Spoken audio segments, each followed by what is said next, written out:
The commuters in New Jersey Transit don't want the homeless around. That's not breaking news. The bottom line is the homeless people have to stand up for themselves. Sabio, there's an issue of homelessness at the NJ Transit station in Secaucus. Our own Dianne Doctor from Channel 9 had an editorial about it.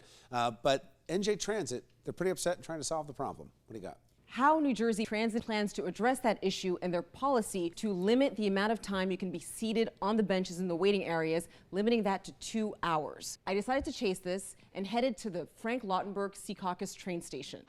Hi, are you Richard?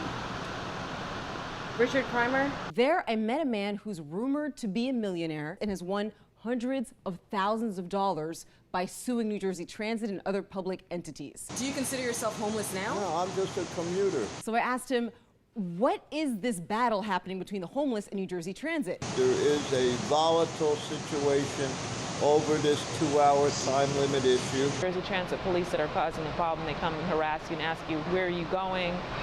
Let me see your ticket. Why are you sitting here? And then they sign your ticket. They tell you you have to get on the next train and leave. I had lawsuits against New Jersey Transit, and these issues came up between the rights of the homeless. And my understanding was Ed Barocas from the ACLU and New Jersey Transit are trying to resolve these issues. Their rules should be less about how long you sat somewhere and more about making sure that no one bothers anyone else and no one harasses anyone else. If you pay for a ticket, you should have a right to find a seat someplace, but these people are taking up areas where they don't belong. Well, back in March, I did a story when I went to Newark Airport and I talked to the homeless people there. And there is a perception, whether it is real or not, that the homeless shelters are dangerous, and some of the people who don't want to go to the homeless shelters because they're scared wind up at places like airports and train stations. That's an easy way to say, oh, just put them in a shelter. Everyone always wants to put them in a shelter. And sometimes the shelters are too full and can't take them. Well, when you've got a high level of issues with mental incompetency, with people that have drug addictions, with alcohol addictions, I mean, I think you're setting the stage